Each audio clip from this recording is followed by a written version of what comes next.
औज़ुबिल्लाहि मिनश्शैतानिर्रजीम बिस्मिल्लाहिर्रहमानिर्रहीम वलक़द अलिमतुमुल्लज़ीना तदौ मिनकुम फ़िस्सबति वक़ुल्ना लहुम कूनू क़िरदतन ख़ासिईन फ़जअल्नाहा नकालन lima ban यदैहा वमा ख़ल्फ़हा वमौइज़तुन लिल्मुत्तक़ीन सदक़ल्लाहुल अज़ीम।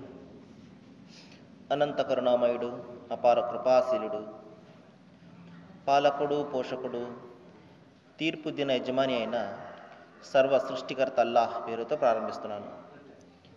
సోదరులారా, సోదరీమణులారా, అయ్యలారా, అమ్మలారా, అస్సలాము అలైకుం రహమతుల్లాహి వబరకాతుహు. దీని అర్థం, సర్వలోక ప్రభు అయినటువంటి అల్లాహ్ మన అందరి జీవితాలలో శాంతిని మరియు కరుణను కురిపించునుగాక. ఆమీన్. ఆమీన్ అంటే తథాస్తు అని అర్థం.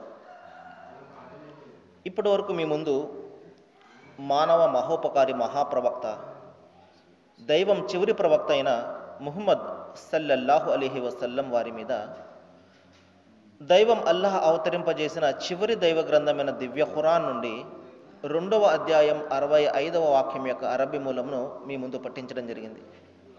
దీని అనువాదము, దైవం అల్లాహ్ ఈ విధంగా సెలవిస్తున్నాడు: సబ్బత్ శాసనం ఉల్లంఘించిన మీ వారి గాథ మీకు బాగా తెలుసు. మేము వారిని అందరూ అసహ్యంగా నీచంగా చూసే కోతులుగా మారిపోండి అని శపించాము. ఈ విధంగా మేము వారి ముగింపును ఆ కాలం వారికి, భావి తరాల వారికి ఒక గుణపాఠంగాను, భయభక్తులు గల వారికి ఒక హితోపదేశంగాను చేశాము. సోదరులారా, మనము యూదుల యొక్క కార్యాచరణను, వారి యొక్క పనులను గురించి మనము గత కొద్ది రోజులుగా తెలుసుకుంటున్నాము. దైవము వారికి ఒక ఆజ్ఞను ఇవ్వడం జరిగింది. అదేమిటంటే, మరి ఫిరౌన్ యొక్క బానిసత్వం నుండి మీకు విముక్తి కలిగించిన దానికి కృతజ్ఞతగా మీరు మీ యొక్క వారంలో ఒక రోజు దైవారాధనకు కేటాయించుకోండి. ఆ రోజున మీరు ఏ పని కూడా చేయకండి, కేవలము అల్లాహ్ యొక్క ఆరాధన మాత్రమే చేయాలి.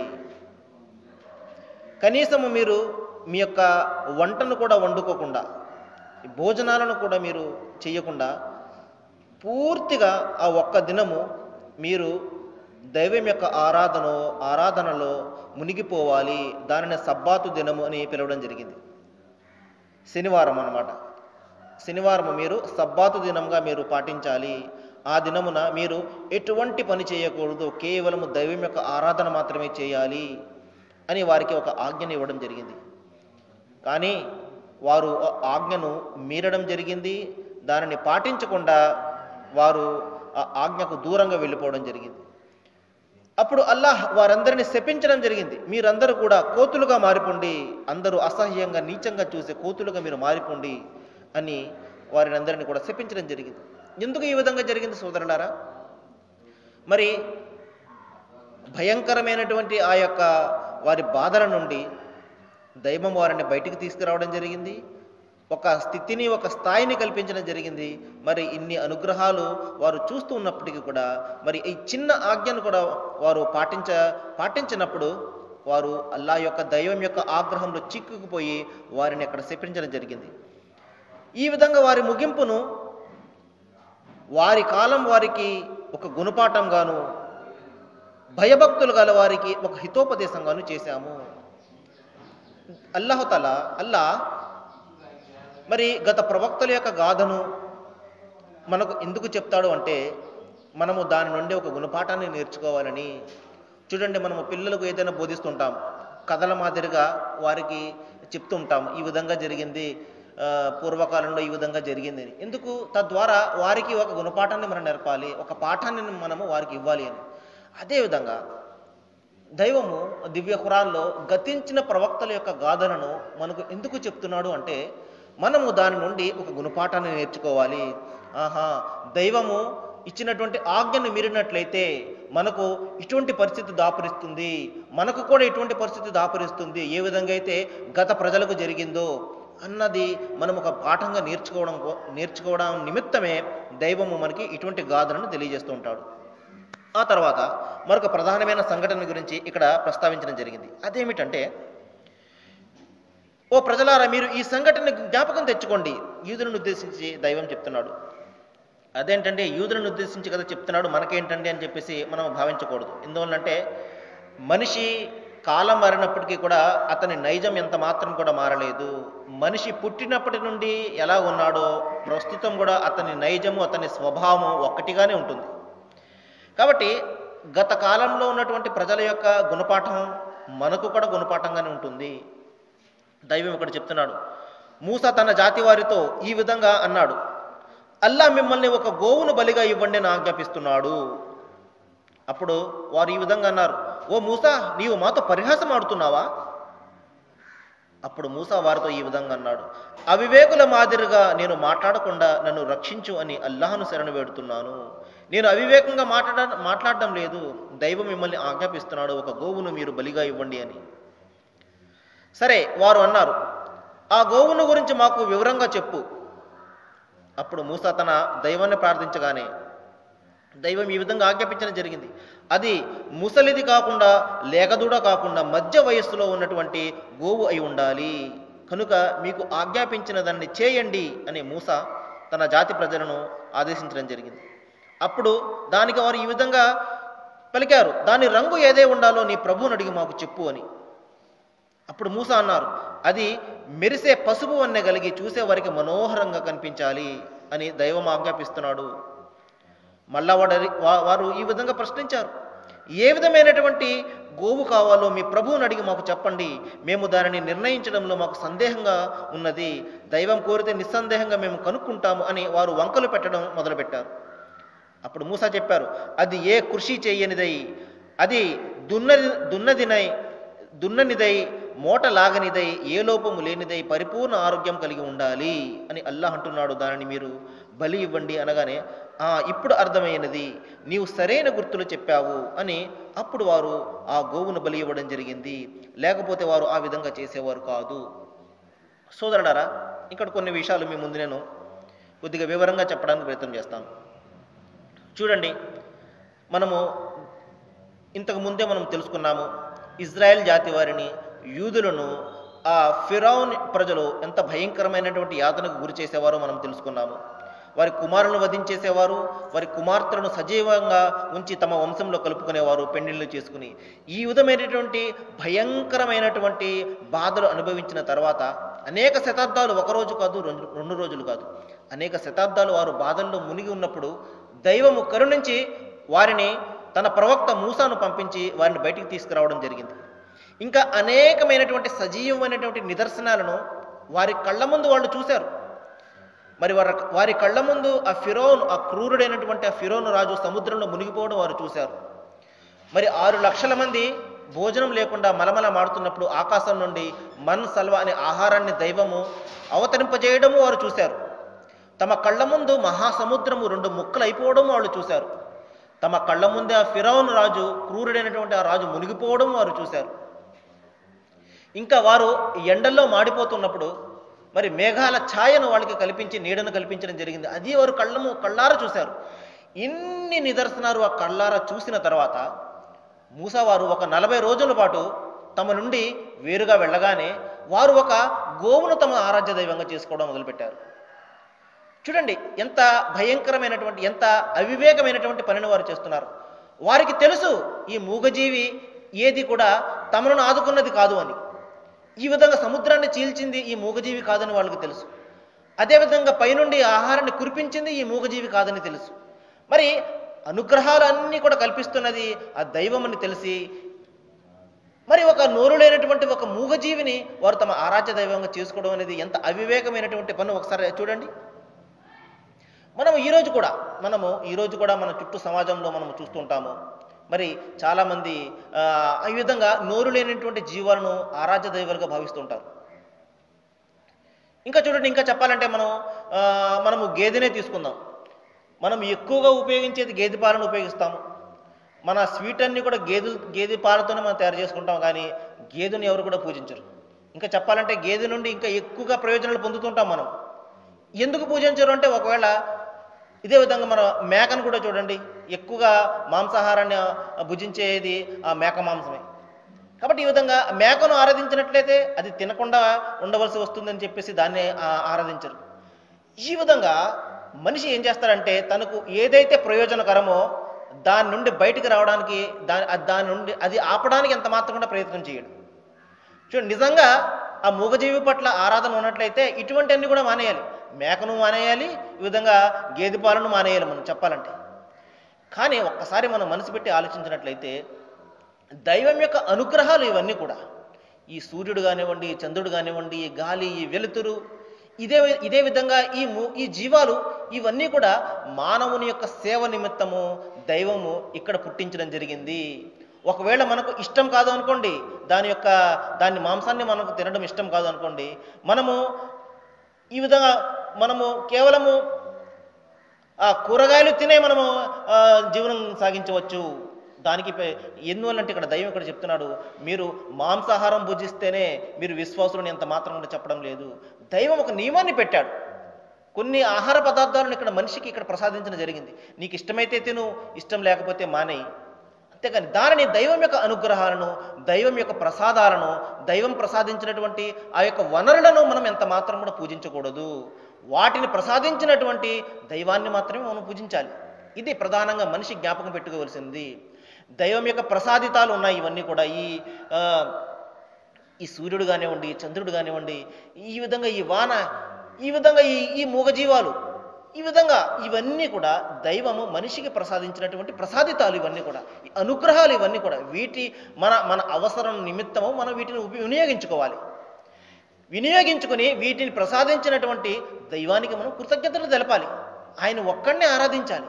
ఇది మనిషి ఇక్కడ చేయవలసినటువంటి పని. కానీ మనిషి ఏం చేస్తున్నాడు, దైవం యొక్క అనుగ్రహాలకు కృతజ్ఞత తెలుపుతుంటాడు, దైవం యొక్క అనుగ్రహాలను పూజిస్తుంటాడు. మరి ఇక్కడ ఈ సంఘటన ఇక్కడ ఎందుకు జరిగిందంటే, మరి వాళ్ళ మనస్సుల్లో ఆ గోవు పట్ల ఉన్నటువంటి ప్రేమను తీయాలి అంటే ఆ గోవుని వారు బలి ఇవ్వాలి. మరి ఎప్పుడైతే ఆ గోవు వాళ్ళ కళ్ళ ముందు చనిపోతున్నప్పుడు తనను తానే రక్షించుకోలేనటువంటి ఈ మూగజీవి దైవం ఎలాగవుతుంది అని వారి మనసులో భావించాలి అని ఇక్కడ దైవము ఆ యూదులకు, మీరు ఏ విధంగా అయితే ఆ గోవును ఆరాధిస్తున్నారో దాన్ని మీరు బలి ఇవ్వండి, తద్వారా మీకు తెలుస్తుంది ఈ మూగజీవి దైవం కాదు, కేవలం వాటిని పుట్టించినటువంటి ఆ సృష్టికర్త అయినటువంటి ఆ దైవమే నిజమైన దైవం అని వారికి తెలియజెప్పడం కోసము ఈ విధంగా ఆ గోవును మీరు బలి ఇవ్వండి అని ఆజ్ఞాపించడం జరిగింది. వారు తాము ఆ గోవు ప్రేమలో నిండిపోయి వారు ఏం చేశారు, వారు వంకలు పెట్టడం మొదలుపెట్టారు. ఆ గోవు ఏ విధంగా ఉండాలి, అది తెల్లదై ఉండాలా, నల్లదై ఉండాలా, సన్నపటిదై ఉండాలా, లేకపోతే లావుదై ఉండాలా, ఈ విధంగా వారు వంకలు పెట్టడం మొదలు పెట్టగానే దైవం వారికి ఏ గోవునైతే మీరు ఆరాధిస్తున్నారో దానిని మీరు బలి ఇవ్వండి అని అక్కడ ఆజ్ఞాపించడం జరిగింది. తద్వారా ఇది ప్రాణం పోతున్నప్పుడు మీరు దాన్ని ప్రాణం పోయలేరు, తన ప్రాణాన్ని అదే రక్షించుకోలేదు, అది మీకు దైవం ఎలాగవుతుంది అన్న సత్యం మీ మనసులో నాటుకోవాలని ఇక్కడ దైవము ఈ గోవును ఇక్కడ ఆజ్ఞాపించడం, ఇక్కడ బలి ఇవ్వమని ఆజ్ఞాపించడం జరిగింది. కాబట్టి సోదరులారా, మరికొన్ని విషయాలు నేను ఇక్కడ చెప్తాను. చూడండి, మనము చాలా ఆనందంగా ఈ పండగ దినాలు గడుపుతున్నాము. ఎంతో ఆహ్లాదకరమైనటువంటి వాతావరణం మన చుట్టూ ఉన్నది. బంధుమిత్రులతోటి, పిల్లలతోటి, పాపలతోటి చాలా చక్కటి వాతావరణము మనము ఈ 3-4 రోజుల పాటు ఎంతగానో ఆనందంగా గడుపుతున్నాము. మరి ఇక 2 రోజులు పోగానే ఈ పండగలు కూడా వెళ్ళిపోతాయి. మన బంధుమిత్రులు, మన కుమార్తెలు, అల్లుళ్ళు అందరూ కూడా తమ తమ గ్రామాలకు వెళ్ళిపోతారు. అప్పుడు మనసు ఎంతగానో బాధపడుతూ ఉంటుంది. అరే, ఇంకో 2 రోజులు ఉంటే ఎంత బాగుండేది, అప్పుడే అయిపోయినాయి ఏంటి పండుగలు అని చెప్పేసి. ఈ విధంగా తాత్కాలికంగా మన నుండి మన వారు దూరంగా వెళ్తుంటేనే మనము సహింపలేకపోతున్నామే. కానీ సోదరులారా, ఒక సత్యము మన వెనకాల ఉన్నది. అదేమిటంటే మన మృత్యువు. అది శాశ్వతంగా మనలను మన వారి నుండి దూరం చేసేస్తుంటుంది.